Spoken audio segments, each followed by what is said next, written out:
Hey there folks, and welcome to this video. This one here is a review for the 2021 Portuguese Grand Prix. Before I get into it, you can check out my videos about the F1 drivers boycott for social media, and also my video about the We Race This One display in the description below.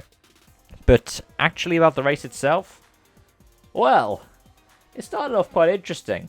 Especially with a safety car brought up by Kimi Raikkonen driving into the back of his teammates, having a front wing failure a la Alonso Malaysia, 2013?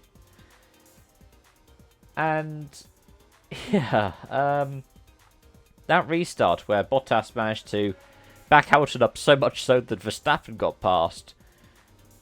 Well, I'm surprised he didn't end up doing... He did do what he did in Mugello, to be fair. Surprised that he wasn't actually braking. It looked like he had slowed up, but I guess he must have kept consistent speed, otherwise the stewards would have looked into it. He's doing what Verstappen tries to do, which is he tries to emulate when Lewis goes really late and holds everyone up. But Lewis has actually, surprisingly, done that less and less now that those two have started doing it more. I don't know if that's like a variety in strategy or if he's just thinking that... well, people are going to be anticipating it now, but yeah, he's decided to do it less and less. That said, if we look at the actual race itself, there are several big talking points to have. Firstly, that Verstappen again fell foul of track limits.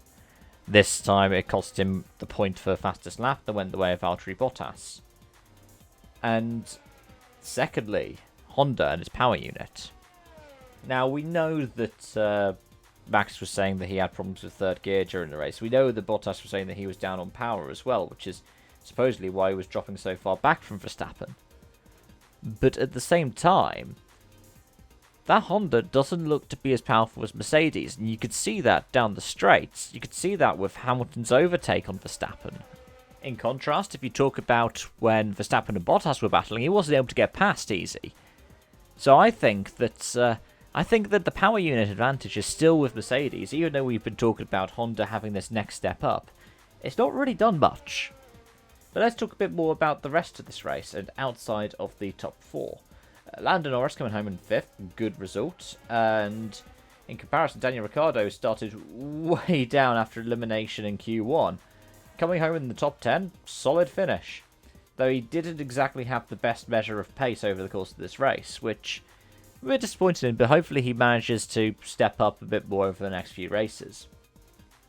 The Alpine double points that happened naturally this weekend as opposed to due to penalties shows that that car is actually not as bad as we thought it might be. And Leclerc in 6th shows that whilst Sainz was languishing down in 11th, there is still some pace in that Ferrari. But it means that McLaren seems to be all around the 3rd fastest. But it depends on the races as to who will be the outright 3rd fastest. Because it looks like the 3rd best team would probably be, well, you'd argue Alpine. But you could also argue McLaren just all round.